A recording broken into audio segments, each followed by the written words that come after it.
বন্ধুরা, তোমরা কেমন আছো? আশা করছি তোমরা সবাই খুব খুব খুব ভালো আছো। যারা আমার বড় আছে তাদের সবাইকে আমার প্রণাম, যারা ছোট আছে তাদের সবাইকে আমার বুক ভরা ভালোবাসা। তো আজকে আমি চলে আসলাম আমাদের লঙ্কা খেতে নিয়ে তোমাদের দেখাতে। আমার লঙ্কা চাষ করেছি, দেখো লঙ্কা ক্ষেতটা একবার দেখে নাও।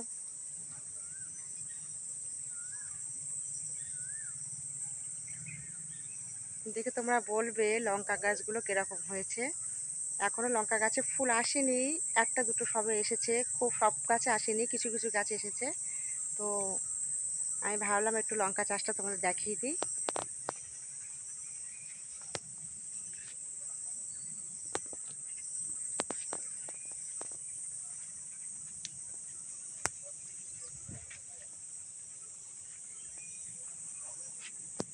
দেখো একদম সোজা।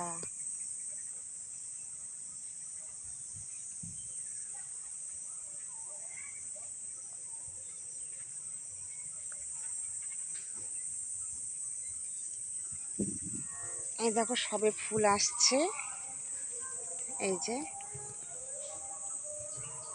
একটা দুটো ফুল সবে এসেছে গাছে। তারপরে এই ফুল থেকে জালি পড়বে, তারপরে লঙ্কা হবে, তারপরে বাজারে বেচতে নিয়ে যাব, তারপরে বিক্রি করার পরে পয়সা। তো তোমরা সবাই দেখে বলো আমাদের লঙ্কা ক্ষেতটা কিরকম লাগছে।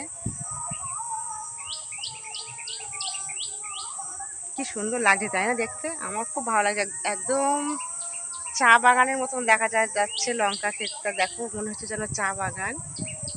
দেখো কি সুন্দর দেখা যাচ্ছে, খুবই সুন্দর লাগছে দেখতে। আমার খুব ভালো লাগে, বিকালবেলা লঙ্কা গাছগুলো খুব সুন্দর দেখতে লাগে। দেখো দেখো এই গাছে খোঁটা মারতে হয়েছে। আমি তোমাদের শর্ট ভিডিওতে অনেকটাই দেখিয়েছি, ছোট ছিল, ছোট থেকে এখন এই বড় হয়েছে। এই দেখো ভেতরে খোঁটা, সব খোঁটা মারতে হয়েছে প্রত্যেকটা গাছে। এখানে 1000 লঙ্কা আছে, 1000টা লঙ্কা গাছ লাগানো আছে। তা প্রত্যেকটা গাছে এই খোঁটা মারতে হয়েছে, গাছ বাঁধতে হয়েছে। এই দেখো এই যে দড়ি, এখানে দড়ি দিয়ে গাছ বাঁধা, দড়ি দিয়ে বাঁধতে হয়েছে, কেননা ঝড় আসলে গাছের ডাল ভেঙে যেতে পারে। তো ওই জন্যই দড়ি দিয়ে সব বাঁধা। নিচে একবার বাঁধা আছে, একদম নিচে। তারপরে এই মাছ টাইপে একবার বাঁধা আছে, যাতে লঙ্কা গাছে ঝড় লেগে লঙ্কা গাছের ডাল না ভেঙে যায়। আমাদের চাষবাস করে খেতে ভেঙে গেলে লঙ্কা গাছ লঙ্কা হবে না। তো দেখো লঙ্কা গাছগুলো কি সুন্দর দেখা যাচ্ছে, হেবি সুন্দর লাগছে। তোমরা সবাই দেখে বলো কেমন লাগছে। দেখো মনে হচ্ছে যেন চা বাগান। এই দেখো এতেও কিছু কিছু ফুল এসেছে।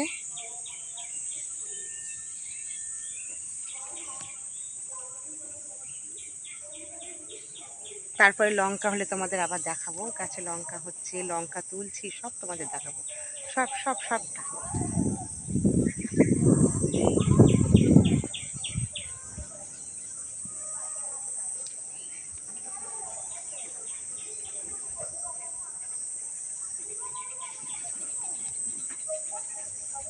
তো লঙ্কা খেতে দেখে তোমাদের কিরকম লাগলো তোমরা আমাকে অবশ্যই কমেন্টে জানিও। তো আজকের মতন টাটা।